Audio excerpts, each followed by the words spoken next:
So hi, hello and welcome. Microbehunter here. Some people also call me Oliver and welcome to the world of hobby or amateur microscopy.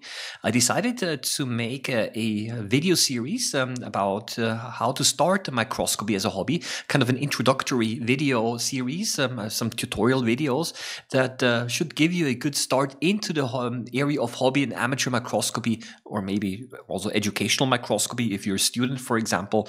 And I hope that this way you have sufficient basis that you're also able to understand the many other videos that I published online. I do receive quite a few questions over the months on microscopy advice, and I would like to simply, with this series, cover some of those questions as well.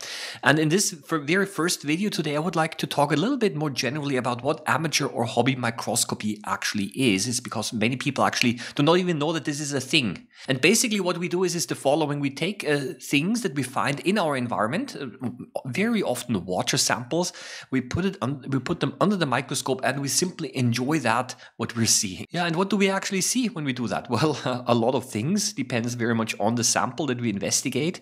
Of course, microscopic animals like, for example, tardigrades and rotifers, but also protozoans, beautiful diatoms. Yeah, they do a lot of photosynthesis, algae, yeah, and water fleas, you name it. And we like doing these things. Over the years, people got more and more interested also in amateur microscopy. It has been quite popular back in the 19th century. Yeah, it's been a very popular hobby at that time. Maybe over the years it kind of got a little bit forgotten because the microscopes were not so easily obtainable. But especially in the last couple of years, many companies actually started to produce affordable microscopes, and this also contributed to the repopularization. This is a word, basically, of microscopy becoming more and more popular again. So, well, is there some kind of a caveat, a string attached to hobby microscopy? Some downside, maybe? Well, I wouldn't call it a downside, but microscopy as a hobby does require you to be willing to learn, because very often people see things under the microscope. They want to know what is it, right? It's very abstract sometimes, the things that you see, and so you have to go out and you have to do a little bit of research yourself to actually figure out what it is, right?